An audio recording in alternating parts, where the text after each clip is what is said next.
नमस्ते मित्रों, राम राम। कैसे हैं आप सभी मित्र?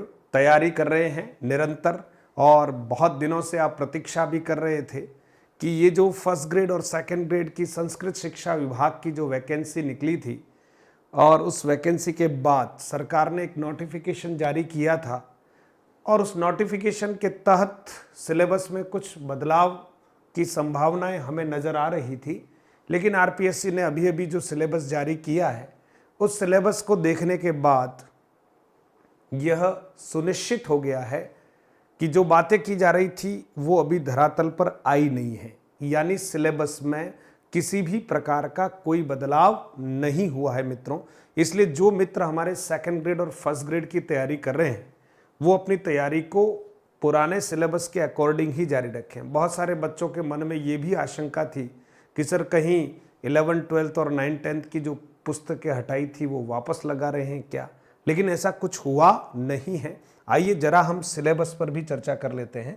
तो हमारे जितने मित्र यहाँ जुड़े हुए हैं वे सारे मित्र देखिएगा। ये सबसे पहले मित्रों हम जिस सिलेबस की चर्चा कर रहे हैं वो सिलेबस है हमारा लेक्चरर। देखिए लेक्चरर संस्कृत एजुकेशन, ठीक है, और सेकंड पेपर यानी हिंदी के पेपर की अपन बात कर रहे हैं। तो इसमें सबसे पहले मित्रों हमारा खंड 1 है उच्च माध्यमिक स्तर। ठीक है, हमारा खंड 1 कौन सा है? उच्च माध्यमिक स्तर। ये उच्च माध्यमिक स्तर वाला जो खंड है इसमें एज इट इज हमारे टॉपिक हैं। आप देखिएगा पहला जो हमारा खंड में भी अ भाग है और ब भाग है मित्रों। ठीक है, अ भाग जो है वो मित्रों ये पूरा अ भाग जो है वो सीधा सीधा व्याकरण से संबंधित है और इसमें किसी भी प्रकार का कोई बदलाव नहीं है। और ब भाग जो आप यहाँ पर देख रहे हैं वो काव्य शास्त्र से संबंधित है, काव्य शास्त्र से संबंधित है और वो भी एज इट इज है। यहाँ आप देखेंगे कि व्याकरण में क्या है सिलेबस में सॉरी, तो आप देखेंगे संधि, समास, उपसर्ग, प्रत्यय, फिर पर्यायवाची शब्द, विलोम शब्द, समश्रुत भिन्नार्थक शब्द, अनेकार्थी शब्द, वाक्यांश के लिए सार्थक शब्द, फिर शब्द शुद्धिकरण एवं वाक्य शुद्धिकरण। फिर हमारे पास है यहाँ अर्धशासकीय पत्र, विज्ञप्ति, परिपत्र, निविदा, ज्ञापन, अधिसूचना, ये वाला पार्ट है मित्रों। फिर आप देखेंगे मुहावरे एवं लोकोक्तियां हैं, अपठित गद्यांश, अपठित पद्यांश। ठीक है, उसके बाद मित्रों जनसंचार के प्रमुख माध्यम, तत्संबंधी लेखन एवं पत्रकारिता, कविता, कहानी, वार्ता, रिपोर्टाज एवं डायरी लेखन विषयक परिभाषा, तत्व आदि, ये जो है हमारे अ भाग में है। और ब भाग में मित्रों शब्द शक्ति है, अभिधा, लक्षणा, व्यंजना, अलंकार है, यमक, श्लेष, उपमा, रूपक, उत्प्रेक्षा, संदेह, भ्रांतिमान, दृष्टांत, उदाहरण। ठीक है, और छंद है दोहा, चौपाई, रोला, उल्लाला, गीतिका, हरिगीतिका। काव्य गुण है मित्रों माधुर्य, ओज, प्रसाद। काव्य रस है रस का स्वरूप, रसावयव, स्थायी भाव वगैरह, और लक्षण एवं उदाहरण है। ये हमारा भाग 1 है मित्रों। ये सिलेबस जो है मित्रों वो आप देखेंगे तो यहाँ पर हमारा जो है ये सिलेबस पूरा हमारे 4 भागों में विभाजित है। ठीक है, तो 4 भागों में विभाजित है और प्रश्न हमारे आ रहे हैं 150 प्रश्न मित्रों, ध्यान देना 150 प्रश्न। तो चौथे भाग में हम लगभग 30 प्रश्नों को एक्सपेक्ट कर रहे हैं। चौथे भाग में 30 प्रश्नों को हम एक्सपेक्ट कर रहे हैं कि 30 प्रश्नों के आने की संभावना है। और जो 3 भाग हिंदी के बचते हैं, प्रत्येक भाग को अगर औसत हम कहें कि कितने प्रश्न आ सकते हैं तो 40 और 40 यानी 40 प्रश्न हमारे सामने है ना। उच्च माध्यमिक स्तर के 40 और फिर स्नातक स्तर के 40 और फिर रचनाओं के संदर्भ में स्नातकोत्तर में भी हम 40 मानकर चल रहे हैं। ऐसे 120 जो है हमारे प्रश्नों की संख्या हम मान रहे हैं। स्नातक स्तर पर अगर आप देखेंगे मित्रों तो इसमें हिंदी साहित्य का इतिहास है विशेष रूप से, ठीक है, जिसमें आदिकाल, भक्तिकाल, रीतिकाल, ठीक है, और इसके साथ ही साथ आप देखेंगे आधुनिक काल। और उसके बाद अगला जो हमारा यहाँ खंड है वो है स्नातकोत्तर मित्रों। तीसरा खंड जो है वो स्नातकोत्तर है जिसमें काव्य शास्त्र का कुछ भाग है मित्रों, काव्य शास्त्र का कुछ भाग है और काव्य शास्त्र में भी आप देखेंगे तो काव्य हेतु, लक्षण एवं प्रयोजन, रस निष्पत्ति, साधारणीकरण, ध्वनि सिद्धांत, वक्रोक्ति सिद्धांत, इस तरह के चैप्टर्स है। अरस्तु का अनुकरण सिद्धांत, लॉन्जाइनस का उदात्त तत्व और मनोविश्लेषणवाद, ये प्रमुख जो है हमारे पार्ट है।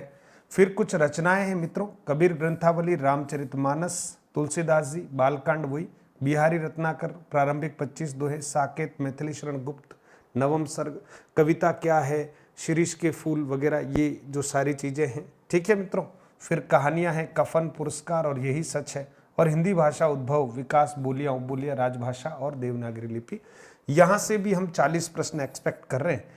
और ये जो भाग जो था मित्रों, शैक्षिक मनोविज्ञान, शिक्षा शास्त्र, शिक्षण अधिगम सामग्री, कंप्यूटर एवं सूचना तकनीकी का शिक्षण अधिगम में उपयोग, ये वाला जो भाग है मित्रों, ये वाला भाग जो नोटिफिकेशन आया था सरकार की तरफ से, उसमें ये स्पष्ट किया गया था कि ये वाला भाग हम फर्स्ट पेपर में शिफ्ट करेंगे, लेकिन अभी नए सिलेबस में ऐसा हुआ नहीं है।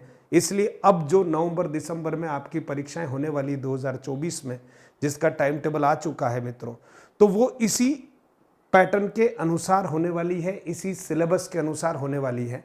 इसलिए आप लोग इस सिलेबस को आधार मानते हुए व्याख्याता बनने की तैयारी करेंगे। फर्स्ट पेपर के सिलेबस में भी किसी प्रकार का कोई बदलाव नहीं हुआ है। तो फर्स्ट ग्रेड का ये जो सिलेबस है मित्रों, ये आपके पास चर्चा की मित्रों, और इसमें आपको ये भी ध्यान है कि यहाँ 110 मार्क्स, अच्छा यहाँ बाइफर्गेशन भी कर रखा है, 110 मार्क्स, और यहाँ knowledge of concern post graduation 20 marks. ठीक है मित्रों। तो फिर ये बाइफर्गेशन हमारे यहाँ काम आ जाएगा मित्रों, क्योंकि जनरली जो हमारा सिलेबस सामान्य शिक्षा विभाग के लिए आया था, उसमें कोई मार्क्स डिस्ट्रीब्यूशन नहीं था, इसमें दे रखा है तो अच्छी बात है। ठीक है। तो हम ये मानते हैं कि पोस्ट जो +2 वाला मामला है उसमें 55 प्रश्न हो जाएंगे, जो ग्रेजुएशन लेवल का मामला है उसमें 55 प्रश्न हो जाएंगे। ठीक है। और इधर 20 मार्क्स का मतलब 10 प्रश्न जो है पोस्ट ग्रेजुएशन का मामला हो जाएगा। तो पोस्ट ग्रेजुएशन में तो रचनाएं वगैरह सब है। ठीक है। तो मुझे लगता है ये वाला पार्ट अब ठीक है डाल दिया है। तो और यहाँ 30 प्रश्न जो बात है वो लगभग ठीक है। तो कुल मिला के हमने यहाँ पर 120 प्रश्नों की बात की थी, है ना, हमने 120 प्रश्नों की बात की है। तो घुमा फिरा के 120 प्रश्न है।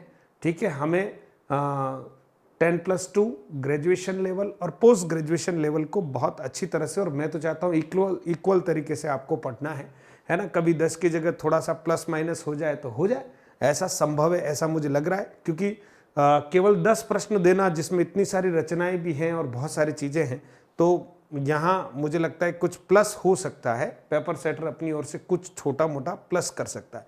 ठीक है मित्रों। तो ये तो फर्स्ट ग्रेड की हमने बात कर ली। अब बात करते हैं मित्रों सेकंड ग्रेड की। सेकंड ग्रेड का सिलेबस भी आपके सामने है, और इस सिलेबस में भी आप देखेंगे कि यहाँ पर भी कोई बदलाव नहीं हुआ है मित्रों, है ना, यहाँ पर भी कोई बदलाव नहीं हुआ है। ठीक है। हाँ तो यहाँ पर भी कोई बदलाव नहीं हुआ है, और आप देख सकते हैं कि अगर यहाँ कोई बदलाव नहीं हुआ है तो फिर क्या हुआ है जो हम चिंतित हो रहे हैं। कुछ भी चिंता करने की जरूरत नहीं है। ये रहा आपका पेपर सेकंड और संस्कृत एजुकेशन डिपार्टमेंट। ठीक है। और ये सेकंड ग्रेड का सिलेबस है मित्रों, है ना, सेकंड ग्रेड हिंदी का सिलेबस है। सीनियर टीचर ऊपर लिख रखा है, ये देखिए सीनियर टीचर। ठीक है। अब यहाँ खंड 1 है मित्रों। ठीक है। इस खंड 1 में अगर आप देखेंगे तो माध्यमिक एवं उच्च माध्यमिक स्तर, यानी ये पूरा का पूरा पार्ट जो है मित्रों वो व्याकरण वाला पार्ट है। देखिएगा ये व्याकरण वाला पार्ट है। ठीक है। तो इसमें वर्ण व्यवस्था है, शब्द वर्गीकरण है, शब्द वर्गीकरण व्याकरण के आधार पर है, व्याकरणिक कोटियां हैं, शब्द रचना है, शब्द ज्ञान है, वाक्य रचना है, शुद्धिकरण है, वाक्य शुद्धिकरण है, विराम चिन्हों का परिचय है, मुहावरे में लोकोक्तियां, अपठित गद्यांश और पद्यांश पर आधारित प्रश्न है। तो ये हमें देखने ही देखने हैं मित्रों। और जो स्नातक स्तरीय हमारा खंड है, इसमें जो अभाग है मित्रों वो सीधा सीधा काव्य शास्त्र है। अभाग सीधा सीधा क्या है मित्रों, काव्य शास्त्र है। अब आप देखिए काव्य शास्त्र में शब्द शक्तियां हैं, काव्य की रीतियां, गुण, काव्य दोष आदि हैं, अलंकार है, छंद है, रस है। और मित्रों जो ब पार्ट है, इस ब पार्ट में हिंदी साहित्य का इतिहास है मित्रों। क्या है, हिंदी साहित्य का इतिहास, हिंदी साहित्य का इतिहास। ठीक है। तो यहाँ हिंदी साहित्य का क्या है, इतिहास है। हम देख लेते हैं इसमें क्या आ रहा है, हिंदी साहित्य का इतिहास। ठीक है मित्रों, तो आप यहाँ देखेंगे। नेक्स्ट चलते हैं। हाँ ठीक है, नेक्स्ट देखिएगा, ये वाला जो पार्ट है मित्रों, इसमें हम देख रहे हैं, हाँ इसमें आप देखेंगे कि इसमें हमारे रचनाएं भी हैं मित्रों। तो ये रचनाएं कौन कौन सी है, इन पर भी हम थोड़ा ध्यान देते हैं। तो देखिएगा, कबीर ग्रंथावली है, तुलसीदास है, सूरदास है, मीराबाई है, बिहारी रत्नाकर है, सूर्यमल मिश्रण है, रामधारी सिंह दिनकर है, जय शंकर प्रसाद है, आचार्य रामचंद्र शुक्ल है, मोहन राकेश है, यादवेंद्र शर्मा है। ये सारा आपका जो पार्ट है मित्रों, द पार्ट है इसका। ठीक है, स्नातक स्तर वाले पार्ट में। फिर आप देखेंगे कहानियों में उसने कहा था पूस की रात, पटाक्षेप नहीं होगा, उजाले के मुसाहिब, यानी ये जो पार्ट है वो एज इट इज है, इसमें किसी प्रकार का कोई बदलाव नहीं हुआ है। और खंड जो 3 है मित्रों, ठीक है, खंड जो 3 है वो तीसरे खंड में हिंदी शिक्षण एवं शिक्षण विधियों का पार्ट है। तो मोटा मोटी आप मान के चलेगा कि इसमें भी आपको कितने 150 प्रश्न आपके सामने आने वाले हैं। तो 150 प्रश्नों को अगर हम देखें तो शिक्षण विधियों को हम मैक्सिमम देखते हैं कि 30 प्रश्न शिक्षण विधियों के हमारे समक्ष लगभग आ सकते हैं। तो इधर 120 प्रश्न दोनों पार्ट को मिलाकर आ सकते हैं, यानी 60 प्रश्न दोनों पार्ट से हमारे सामने होंगे। और इसको हम और देख रहे हैं, देखिएगा। तो इसमें बिल्कुल यहाँ डिस्ट्रीब्यूशन दे रखा है। सबसे अच्छी बात तो यहाँ डिस्ट्रीब्यूशन है। इस डिस्ट्रीब्यूशन के अनुसार आप देखेंगे तो 180 मार्क्स जो है, ठीक है, यहाँ देखेंगे कि 180 मार्क्स जो है सीनियर सेकेंडरी और सेकेंडरी लेवल का जो मैटर है। तो आप समझिए 120 तो टोटल प्रश्न थे ही, ठीक है। तो यहाँ 40 मार्क्स है तो 20 प्रश्न हम मान रहे हैं, यहाँ 20 प्रश्न हो गए मित्रों, ठीक है। तो फिर बचे कितने, 130 प्रश्न मित्रों। उस 130 में भी ये कह रहे हैं कि 90 प्रश्न जो हैं, 90 प्रश्न जो है सेकेंडरी और सीनियर सेकेंडरी लेवल के आएंगे। Secondary and senior secondary level का जो हमारा पार्ट है, ठीक है, सेकेंडरी और सीनियर सेकेंडरी लेवल का जो पार्ट है उसमें से आएंगे, ठीक है। तो ये और ठीक है, हमारे लिए कोई बात नहीं, अगर इसी को फॉलो करते तो बहुत अच्छा है। सीनियर सेकेंडरी और करना ही पड़ेगा, है ना। इस लेवल से हमारे 90 प्रश्न यानी 180 नंबर का मैटर है। और वहां व्याकरण ही व्याकरण है मित्रों। तो आप सोचिए व्याकरण कितनी महत्वपूर्ण होगी आपके लिए। और बाकी का जो पार्ट है 40 मार्क, मतलब 80 मार्क्स है, यानी इतिहास वाले पार्ट से आपको 40 क्वेश्चंस मिलने वाले। एमसीक्यूज कितने मिलने वाले हैं, 40 एमसीक्यूज, और इधर 90 एमसीक्यूज मिलने वाले हैं। और शिक्षण विधियों में आपको 20 एमसीक्यूज मिलने वाले हैं। तो शिक्षण विधियां भी आप बहुत आराम से करें, कोई चेंज नहीं है मित्रों। और आप सबको ये भी पता है कि हिंदी सेकंड ग्रेड की हमारी जो गाइड है मित्रों, अभी अभी बाजार में आई है। लेटेस्ट जो हमारा सिलेबस है उसके अकॉर्डिंग च्यवन प्रकाशन जयपुर से ये हमारी गाइड प्रकाशित हुई है। राजस्थान के सभी बुक स्टोर पर अवेलेबल है और पूरा कंटेंट इसमें दिया गया है जो सिलेबस के अकॉर्डिंग है। तो आप इसका लाभ ले सकते हैं मित्रों। और इसका कवर पेज और आप देख सकते हैं अच्छे से। तो आप सब मित्रों के लिए बहुत सारी शुभकामनाएं करता हूं। ये गाइड है मित्रों जो आपको पूरे राजस्थान में मिल रही है। और आप हमारे चैनल से मधुरम हिंदी से सभी मित्र जुड़ सकते हैं और यहाँ आपको हिंदी के लिए जो हम प्रयास कर रहे हैं उससे आप रूबरू हो सकते हैं। मित्रों ये हमारा एप्लीकेशन है, ठीक है, मधुरम हिंदी प्रो। मधुरम हिंदी प्रो एप्लीकेशन के माध्यम से हम बहुत सारी कक्षाएं निःशुल्क भी देते हैं। टेस्ट सीरीज हमारी चलती है, कुछ पेड कोर्सेज भी है मित्रों, first grade, second grade, sub inspector, third grade Hindi वगैरह, है ना। तो ये कोर्सेज आपको यहाँ अवेलेबल होंगे। प्रत्येक विद्यार्थी जो इस एप्लीकेशन को डाउनलोड करेगा उसको 2 टेस्ट सीरीज फ्री मिलेगी और साथ ही साथ एक हिंदी व्याकरण का कॉम्प्लीमेंट्री कोर्स भी उसको निःशुल्क मिल रहा है। इसलिए सभी मित्र इसको जरूर जो है वो डाउनलोड करें मित्रों और आप अपनी तैयारी सुनिश्चित करें। और आप सभी मित्रों से आग्रह कि आप हमारी प्रतिदिन लाइव क्लास होती है रात्रि 9 बजे। हम तेजस सीरीज के माध्यम से और आचार्य शुक्ल सीरीज के माध्यम से एमसीक्यूज का भी अभ्यास करा रहे हैं और हम थ्योरी क्लासेस भी फर्स्ट ग्रेड, सेकंड ग्रेड के लिए, सब इंस्पेक्टर के लिए दे रहे हैं। तो आप सभी मित्र जो हैं वो हमारे चैनल से जुड़ें और इसे सब्सक्राइब करें और अन्य मित्रों तक भी पहुंचाएं। तो फर्स्ट ग्रेड और सेकंड ग्रेड के सभी अभ्यर्थियों से मैं यही गुजारिश करना चाहता हूं। कि हिम्मत मर्दा तो मदद खुदा, ऐसा कहा है कि अगर हिम्मत है किसी मर्द में तो ईश्वर भी, खुदा भी उसकी क्या करता है, मदद करता है। तो अब सिलेबस क्लियर है, इंतज़ार नहीं करना है मित्रों। मार्च हमारे समक्ष है और ये भी जाने वाला है, और देखते ही देखते अप्रैल, मई, जून, जुलाई, अगस्त, सितंबर और आपके एग्ज़ाम भी हैं आगे। तो आप तैयारी कीजिए, समय अभी भी बहुत अच्छा है। तो फिर कुछ बाकी मत रखिए, अच्छे से पढ़िएगा। और मैं निरंतर आपको YouTube पर निःशुल्क पढ़ा रहा हूँ, आप जुड़िए। आपका पूरा सिलेबस, कंटेंट, MCQs, अभ्यास, ऑनलाइन टेस्ट, सारे कुछ आपको फैसिलिटीज़ दी गई है, तो आप उसका उपयोग कीजिएगा। बहुत बहुत धन्यवाद मित्रों।